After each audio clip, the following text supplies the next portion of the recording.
itu patternnya apa dan apa event yang menyebabkan itu. Tapi yang penting pada akhirnya kan kita mencoba ya dari data ini untuk mendapatkan misalnya tren apa ini ke masa akan datang. Jadi kita akan belajar mengenai projection di sini seperti itu. Jadi buat kita information hari-hari ini banjir information ya. Makin kita belajar ke arah knowledge ya, dengan pengetahuan yang teruji dengan disertasi misalnya serupa itu, kita makin yakin bahwa tidak semua dari information ini bisa kita jadikan data. Jadi ada suatu sistem yang dipakai oleh kita untuk mengeliminasi ini, ya seperti itu, disaring. Ada filternya ini, dan ini yang kita sebut sebagai disiplin, dan ini terletak di sini gitu. Kalau di universitas ya seperti ini. Tapi sebetulnya yang diinginkan ialah kalau ini berhasil menciptakan pemikiran-pemikiran, ya, tentunya nanti kita ingin kalau bisa knowledge itu betul-betul memungkinkan kita untuk berjalan lebih jauh ke depan. Misalnya melakukan transformasi, ya serupa itu. Ini seperti ini. Atau bahasa yang sederhananya adalah change, seperti itu.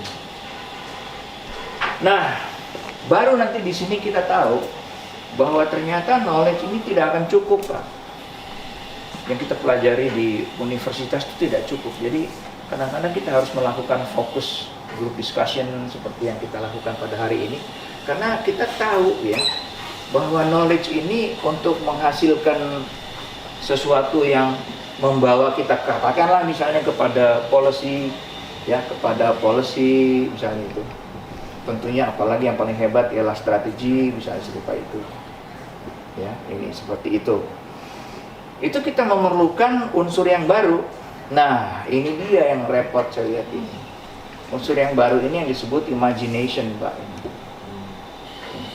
Jadi ternyata yang paling mahal di dunia ini sebetulnya sesudah ini yang mahal sekali adalah kebanyakan dari kita mempunyai knowledge tapi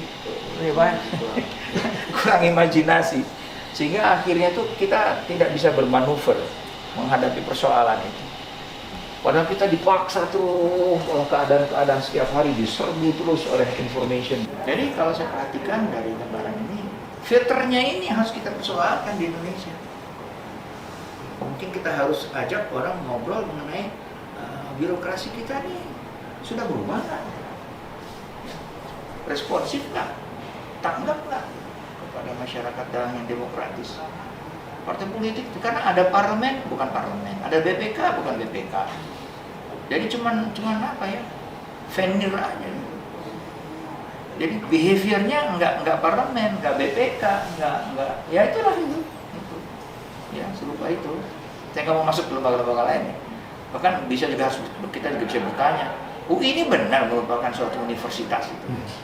Is it? Sudah bisa kita katakan nggak? Mungkin fakultas-fakultasnya, mungkin jurusan-jurusannya, but as a whole, is it? I don't know. Ya, tapi kita harus dong, sebab kalau tidak, bagaimana Anda bisa memfilter ini menjadi data, kemudian masuk ke sini, kemudian dibawa ke sana. Saya khawatirnya tanpa knowledge, tanpa imajinasi, instead of moving toward, the next curve, you become the single biggest failed state in the world. Janji TNI bahwa NKRI adalah harga mati, saya kira mungkin juga belum tentu dijamin. That's my presentation.